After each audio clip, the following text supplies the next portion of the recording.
Right here at the Blue Front Café in Bentonia, Mississippi, the blues still breathe. And today, they're flowing through Lala Craig. She is the music. This is my birthday tribute to her and to the timeless soul of the blues on fire.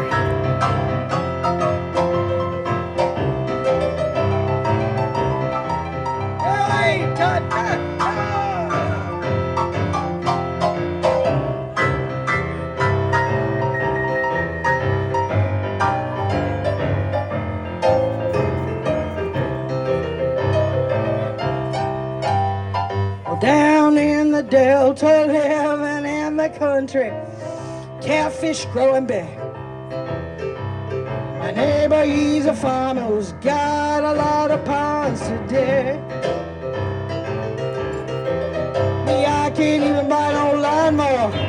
Look at what the tax man did right here.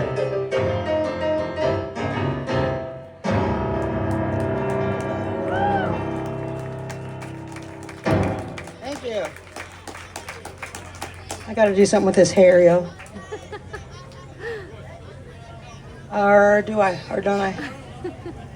Okay, let's just do that for the moment, or I'll be here for 3 weeks.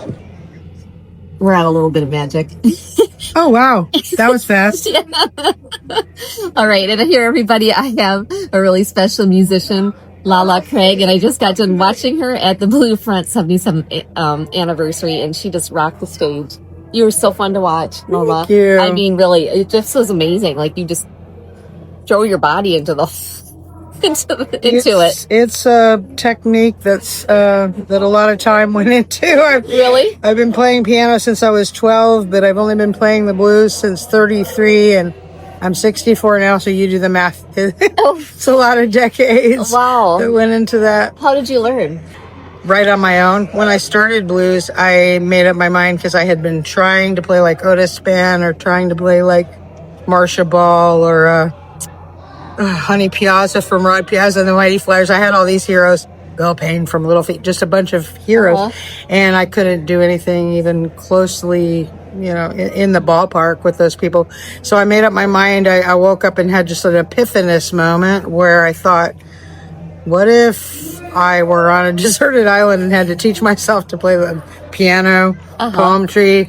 What if I had to teach myself to play the blues? And so, and I was a little bit classically trained, and I played in my family's country band all my life. So music is all. Where did you grow up? All I really do. Oceanside, California. Okay. So I just decided that I needed to shut off all the other influences that were pulling me in different directions, and I wrote my pen scales out, and I ran a bass line, and I tried to see, like, if I were going to improvise over this, what would I do? And it took me, I guess, a couple of years before I got enough going for me that I thought maybe I could take it to an open mic, simple open mic blues jam. And, then I had, like anybody would, successes at times and failures at times, and back and forth and back and forth. And then I moved here in 2000, and that's sort of when it started coming together. I got asked to join James Super Chicken Johnson's band called the Fighting Cocks. And the Fighting Cocks are all girls. How funny is that? Oh, really? I know.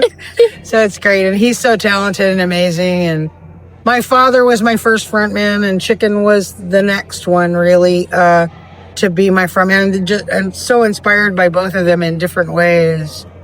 But, I mean, that's sort of the moment at which a lot of the foundation I've laid had a chance to really turn into something. Oh, you're so talented.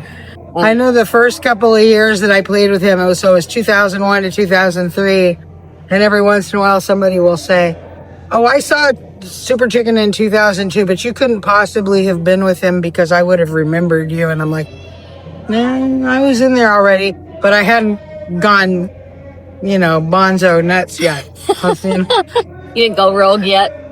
Nope. It was all there, we had to go to the next level for that. So it takes a while, Yeah.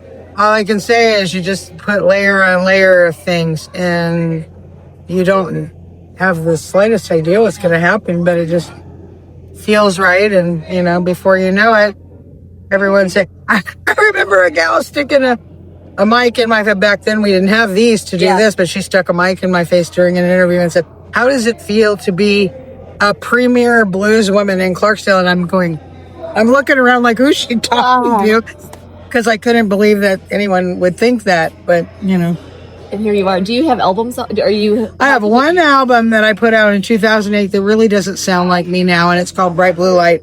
It's got some amazing songs on it, but I need to get back in the studio in like the worst way. Yeah. Because when people ask me for a CD, that is all. Now, my fan base, for the most part, everybody owns that one. Yeah. But when I pull new people in, they're like, CD. And I'm like, I got to warn you, this does not sound like what you just heard. Where do you mostly play? Actually, all over? Well, with Chicken, I've been to 48 states and 15 countries in the world and counting. Now, that's mostly with him, but even with my band, which is Lala and Element 88, you can look it up on YouTube. I'm not real good with the technology, but you can find a lot of Element 88 vids that aren't bad at all.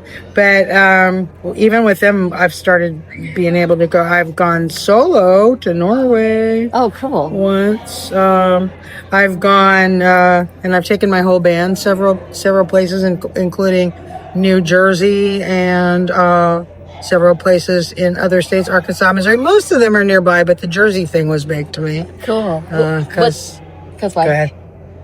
Just because it was the first time that we got on a plane to go play, and I was the front person, and everyone's asking me questions, and I'm going, you gotta find this out, because it's always Chicken, and I can just go ask the boss. I don't know. Yeah. What's it like playing at the Blue Front with Jimmy Duck? Always a pleasure. I fell absolutely in love with Jimmy Duck back in the early Cathead Minifest days when he would be there. I used to work for Roger Stoley at the Cathead store. Oh, yeah, I love the Cathead. Oh, it's so wonderful.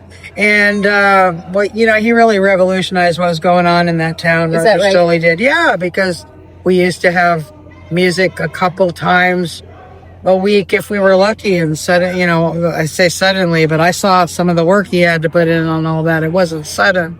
But now we pretty much don't have a night in the week that somebody can't hear live music. In Clarksdale, and do you live in Clarksdale? I do. Well, I live, in the country now, but the country is 8 miles out, and my address is still Clarksdale. So where were we going with this? Because I know there was somewhere we were going. Jimmy Duck, how's it playing at the So Duck used to come to and so I was the girl that was essentially, waiting on him, make sure he gets his. They had a sound guy, but I would make sure there was water or whatever, and he just is always so sweet and awesome, and I loved his music so much, and everything about it was awesome. And the first time I played the Blue Front, I can't remember what year, a few years back, it hadn't been long, and I'm like, oh my goodness, now here he crosses his T's and dots his I's. He wants to know every single thing that's going on, and when it's going on, what happened? Because when it was him in my territory, it was just like la-di-da. We get here and he's like, Lala, set up. Lala, do this. Lala, can I play a song with you? Lala, I love it. But he's an absolute doll. Has been wonderful to me, and I'm really happy that they have me back here all the time. Duck, Gilbert, thank you. Happy 77th anniversary to the Blue Front. And your boldness, you're so bold. I mean, you just Wait, hey, look, I'm going to be 64 on Tuesday. I don't have a birthday, by the way. Happy birthday. I don't have a lot of time left to not be bold. I got to be bold. What are you going to do to celebrate your birthday? I'm going to have my annual birthday bash at the Ground Zero Blues Club. At the Ground Zero Blues? Oh, my gosh. I've always wanted to go there. It's fabulous. I was there the night that it opened up in 2001, May of 2001. Really? And I've been a regular there ever since. Do you ever see Morgan Freeman? He does, yeah. Because Morgan Freeman owns it, right? He does. He's kind of a silent partner, but he's in there at least on New Year's Eve almost every year. He loves Super Chicken's band, Super Chicken and the Fighting Cocks. So he's very often there for that. So it's at least that, and usually there's a time or two. Otherwise, it depends on his movie schedule and his flying. He flies. He's like into. I don't know at his age now if he still flies or not. He flies the plane? Yeah. Oh, he's a pilot? Yeah, for a long time he was flying here, there, and everywhere. I don't know if he still does at his age or not. That's so cool. Have you ever had a chance to meet him? Oh, tons of times. Actually, in the summer this year, Chicken and I went as a duo to event called the Legends of Aviation in Beverly Hills, where he was one of the MCs. The other one being John Travolta, which was a trip. I was like, oh my god! I remember my staying, Saturday Night Fever days. But anyway, saw him there, and so we played a little intro song for the thing and everything. It's very, very cool. So yeah, but we all go back a long way. Wow. So yeah, come on. If you ever get a chance to come on New Year's Eve, you have a very good chance of meeting him. And you'll be there too? Until Chicken kicks me out of the band. It was really a pleasure to meet you. Thank you for asking. And I really enjoyed yes, it. to If you meet ever you get a as chance well. to watch this woman, you have to. Exactly. Thanks, everyone. Thank You got a little you, bit Sarah. of magic. Tune in. Farmers are farming, aeroplanes flying around. Fly, fly, fly. My house is 80 years old, y'all. The front porch is falling down. Well, the catfish farmer never be a bummer. He got plenty to eat.